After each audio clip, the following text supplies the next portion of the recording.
we're speaking about the laws of Lashon Hara.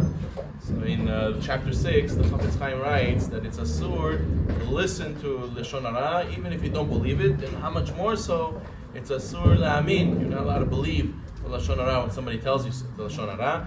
And there's a sin to listen. People think that it's asur to say Bad Goyi, it's also asur to listen to Bad Goyi. If there's no one to listen, so no one will ever say Lashon Hara.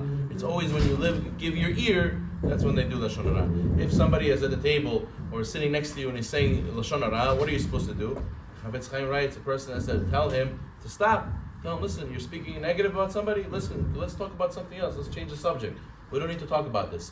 If he continues, so you have to tell him, I'm not listening to you, I'm going to leave, I don't want to have this conversation. Even the Chafetz Chaim used to stick his finger in his ear.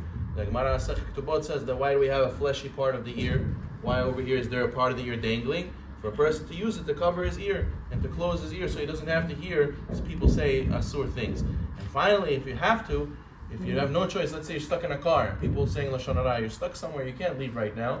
So you have to say, Lo mekabel, I don't accept what you're saying, I don't believe what you're saying. You could say all those things, it's nothing to do with me, because I don't want to sin. Obviously, if a person is going to listen to you, so you have to tell him to stop, because if you don't tell him to stop, you say, whatever, let him say whatever he wants. It's a sin on you as well. If you could rebuke and you don't say anything, the sin goes on you as well. So it's as if you spoke Lashon Hara also.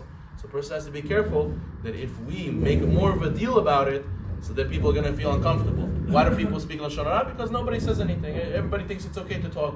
It's fine. It's a gossip. It's something to talk about. Interesting. But a person has to make sure that he says something about it, and people start learning to speak about other things, not other people. There's a story where a person came to the Ger Rebbe, Alav Shalom, and in Svat Emet, and he asked him, listen, Rabbi, I have a problem. A lot of people in my family are getting surgeries. I don't know why. This one got sick, he had to get a surgery. This one had to get this removed. This one had to get that removed. Well, what does this mean, Rabbi? What do I do? Tell me, how should I fix this? He said to him, right away he asked him, what do you do Shabbat table? Do you guys dissect other people? Do you talk about other people in your Shabbat table? He said, yeah, we do. We talk about, why he did like this, why he did like that. You saw his house, you saw his car, you saw how he did, you saw how he did.